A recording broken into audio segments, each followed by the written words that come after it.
Bonjour à tous, je suis très heureuse de vous retrouver pour un nouvel épisode de notre web-série. Aujourd'hui, nous allons à la rencontre de Emmanuel et Hervé du centre Jussieu Secours Challans pour aborder un thème spécifique, le recueil de l'hémoglobine. Mais avant cela, place au générique.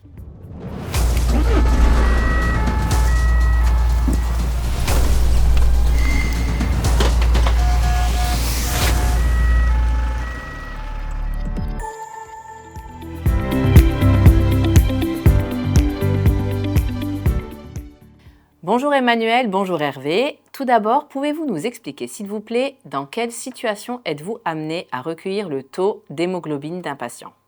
Bonjour Cynthia, nous réalisons ce type de prélèvement lorsque nous suspectons une hémorragie externe, voire une hémorragie interne, associée à des signes cliniques comme une pâleur importante, une fatigue inhabituelle, un essoufflement, des vertiges ou une faiblesse. Ce peut être également le cas après un traumatisme ou lorsque nous constatons des signes d'anémie aiguë chez un patient. Dans ces situations, et uniquement sur prescription médicale, la mesure du taux d'hémoglobine par captation capillaire nous permet d'évaluer la gravité et de transmettre au médecin régulateur un bilan fiable pour la prise en soin.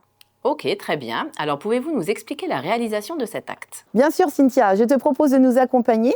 Nous partons d'intervention à la demande du SAMU sur une personne de 50 ans pour une suspicion d'hémorragie interne avec pâleur et asthénie. Merci pour l'invitation, mais avant cela, je boucle ma ceinture.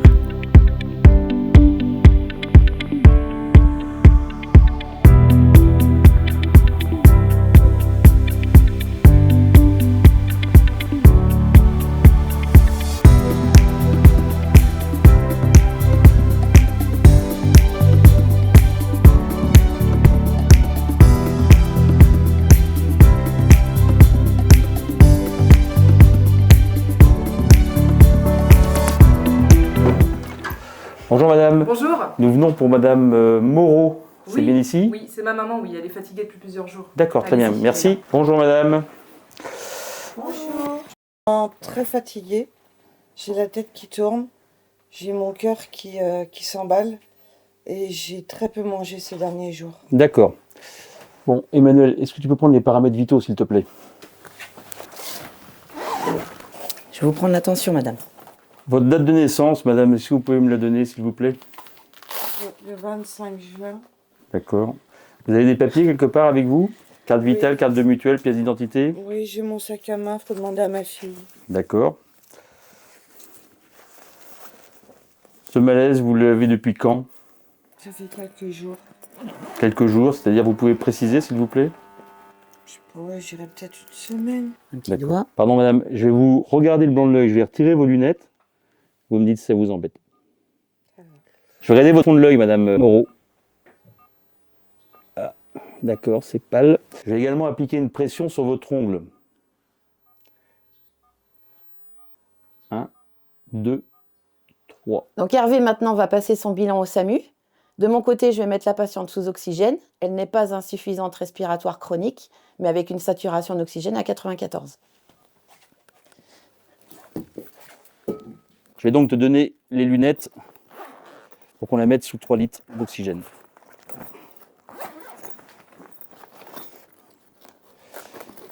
Je prends le kit oxygène adulte et je te donne la paire de lunettes. Voilà. Oui, bonjour. Hervé des ambulances Jussieu Secours à Challans. Bon, nous sommes auprès de madame Moreau, une cinquantaine d'années. Numéro d'intervention 44 718. Nous sommes en présence d'une femme consciente, asthénique depuis plusieurs jours avec un essoufflement au repos, des vertiges, une pâleur des conjonctives, absence d'hémorragie externe, on a un TRC supérieur à 3 et RAS au niveau des constantes. Si ce n'est une SAT à air ambiant à 94%. On a décidé de la mettre sous oxygène 3 litres. Bon, je vais te donner les paramètres vitaux. Tension bras gauche 131,83. Tension bras droit 129,78. Fréquence cardiaque 58 battements par minute. On a un pouls qui est régulier, bien frappé. Fréquence ventilatoire de 16, c'est ample, il n'y a pas de résistance. Température 36,8 degrés Celsius. Et enfin une glycémie à 0,8 g par litre. Alors juste pour compléter le bilan, pour info, on dispose d'un hémoglobinomètre. Ok, bien reçu, nous allons donc réaliser un recueil du taux d'hémoglobine par captation capillaire. Je vais relever les jambes de la patiente et garder la couverture sur elle pour stabiliser la coagulation. Le SAMU a demandé à Hervé de réaliser un recueil du taux d'hémoglobine pour évaluer la gravité de la suspicion d'hémorragie. On explique à la patiente qu'on dispose d'une prescription médicale et qu'on l'accompagne tout au long du geste.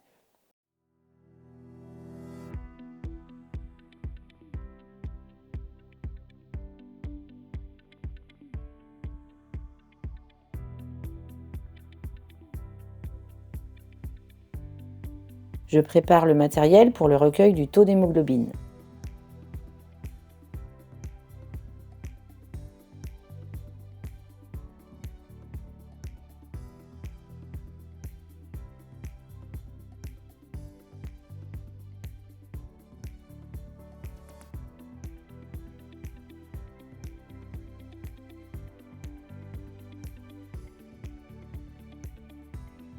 Je nettoie son doigt.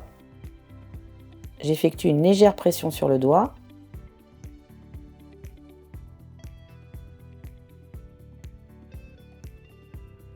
Je récupère la 3e goutte pour que la mesure soit fiable. J'insère la micro-cuvette dans l'appareil et j'attends quelques secondes pour le résultat. Je comprime le point de ponction et c'est terminé.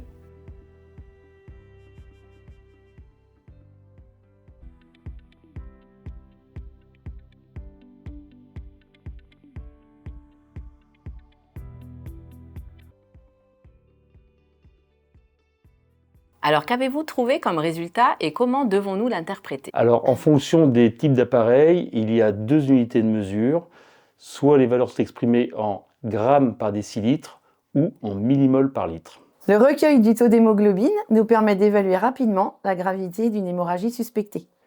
Et d'adapter la prise en soin avec la régulation médicale. Les normes d'anémie chez l'homme sont inférieures à 13 grammes par décilitre. Chez les femmes à 12 grammes par décilitre et chez les femmes enceintes à 11 grammes par décilitre. Oui, allô, c'est à nouveau Hervé, là, des ambulances Jussieu Secours à Challans. Je viens compléter le bilan de Madame Moreau, numéro d'intervention 44 717, avec le taux d'hémoglobine dans le sang. Donc nous avons une valeur de 7,9 grammes par décilitre de sang. Voilà, donc j'attends tes instructions s'il te plaît. Nous avons réalisé le 2e bilan auprès du médecin régulateur du SAMU pour lui transmettre le résultat. Le taux d'hémoglobine de la patiente est relativement bas. C'est pourquoi, à la demande du médecin, nous allons continuer à la surveiller et l'emmener à l'hôpital pour compléter la prise en soin. Merci pour les explications. On vous laisse déposer votre patiente et revenir sur votre centre Jussieu Secours Challans.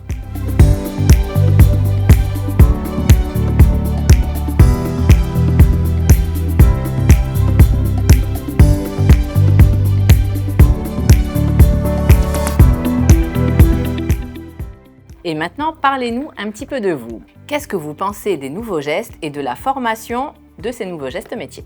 Et concernant les nouveaux gestes qui nous ont été enseignés, cela nous permet en fait d'être moins démunis dans les situations d'urgence et de pouvoir en fait immédiatement apporter sur prescription médicale, après échange avec le médecin de la régulation, des premiers secours qui vont ensuite permettre à nouveau une prise en charge optimisée, une prise en soin optimisée du patient. Et ces nouveaux gestes nous permettent également d'être davantage sereins lors des interventions, d'avoir des protocoles à notre disposition qui nous permettent d'être plus sûrs dans les gestes exécutés auprès des patients.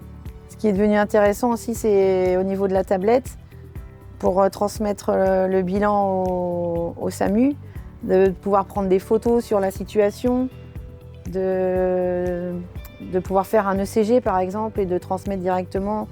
Les médecins, du coup, on nous dit toujours que nous sommes les yeux du médecin. Et en fait, là, c'est beaucoup plus concret qu'avant, en fait.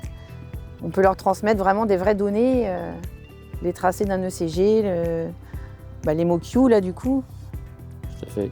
Et tout cela concourt quelque part à professionnaliser notre métier d'ambulancier et nous rapprocher des métiers vraiment du soin.